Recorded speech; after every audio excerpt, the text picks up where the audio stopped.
देश के भविष्य को संवारने वाले शिक्षक जब खुद फर्जी डिग्रीधारी निकले तो सवाल सिर्फ नौकरी का नहीं होता, बल्कि पूरी व्यवस्था की सच्चाई पर सवाल उठता है। दमोह जिले में शिक्षा विभाग की बड़ी लापरवाही सामने आई है। अब तक 40 शिक्षक ऐसे सामने आए हैं जिनके दस्तावेज संदेह के घेरे में हैं। इनमें से 24 मामलों में फर्जी मार्कशीट और डिग्री की पुष्टि हो चुकी है। इन 24 मामलों में संबंधित विश्वविद्यालयों ने साफ कर दिया है कि ये डिग्रियां नकली हैं, दस्तावेज झूठे हैं और नौकरी पूरी तरह धोखे से हासिल की गई। कलेक्टर सुधीर कुमार कोचर ने खुद इस घोटाले की पुष्टि की है। इन मामलों में पुलिस अधीक्षक को एफआईआर दर्ज करने की सिफारिश के साथ रिपोर्ट भेज दी गई है। 10 शिक्षकों को अब तक बर्खास्त किया जा चुका है। 11 मामलों में विभागीय जांच जारी है। एक मामला राज्य स्तर पर लंबित है।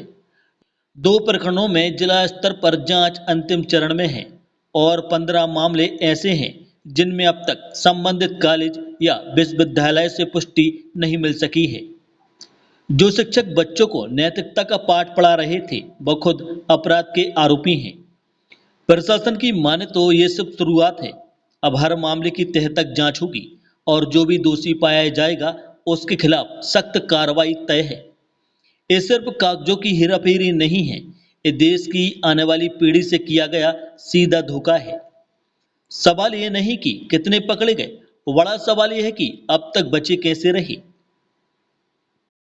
कई दिनों से इस बारे में शिकायतें प्राप्त हुई थी कि अनेक शिक्षक ऐसे हैं जिन्होंने फर्जी अंक सूची के आधार पर कथित रूप से जो है उन्होंने शासकीय सेवा प्राप्त की है। तो इसके बारे में मैं बताना चाहता हूं कि अभी तक हमारे पास कुल 40 शिकायतें प्राप्त हुई हैं जो कि हमारी जांच में है।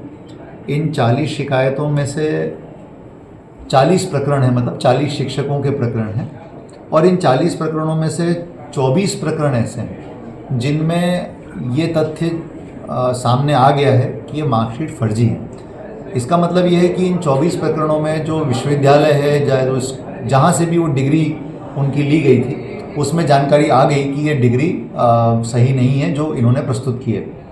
तो 24 प्रकरणों में ये प्रमाणित हुआ है और 24 ही की 24 प्रकरणों में हमने यहाँ से जिला शिक्षा अधिकारी कार्यालय से एसपी दमोह को जो है इस बारे में प्रतिवेदन भेज दिया गया है इन प्रकरणों में एफआईआर दर्ज करने के लिए, क्योंकि ये सरासर ये धोखाधड़ी का मामला है कि धोखाधड़ी करके हम नौकरी प्राप्त करते हैं, सरकारी नौकरी।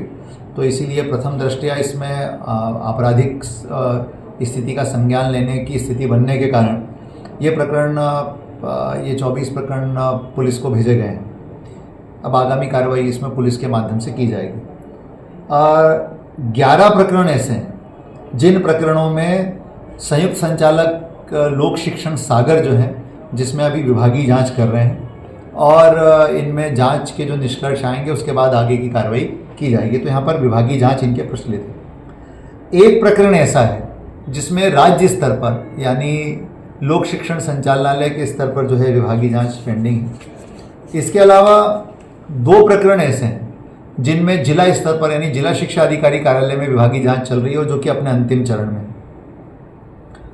मैं ये भी बताना चाहता हूं कि कुल 10 प्रकरण ऐसे हैं इनमें से 40 में से जिनमें दोषी शिक्षकों को नौकरी से निकाला जा चुका है, पदच्युत किया जा चुका है, डिसमिस किया जा चुका है 10 लोगों को। एक प्रकरण ऐसा है जिसमें डिग्री का विवाद नहीं है, विकलांगता प्रमाण पत्र को लेकर के जांच चल रही है। वो प्रकरण अभी जांच में है, उसमें विकलांगता प्रमाण पत्र की जांच की जा रही है। और कुल 15 प्रकरण ऐसे हैं जिसमें विश्वविद्यालय या माध्यमिक शिक्षा मंडल या संबंधित कॉलेज वहाँ से डिग्री या अंक सूची की पुष्टि होना बची हुई है। तो इसके लिए मैंने स्वयं भी अपनी ओर से पत्र लिखा है सभी जगह कि सब इसमें जितना जल्दी हो सके हमको ये जानकारी दी जाए। मैंने माध्यमिक शिक्षा मंडल के सचिव से भी मैं बात कर रहा हूँ कि इसमें हमें जल्दी जानकारी मिल जाए ताकि स्थिति क्लियर हो जाए। तो इस प्रकार से ये 40 प्रकरणों का केस है। 4 और नए प्रकरण 1-2 दिन पहले प्राप्त हुए हैं, चूँकि वो 1-2 दिन पहले ही आए हैं तो इसीलिए अब उसमें इंक्वायरी शुरू हो रही।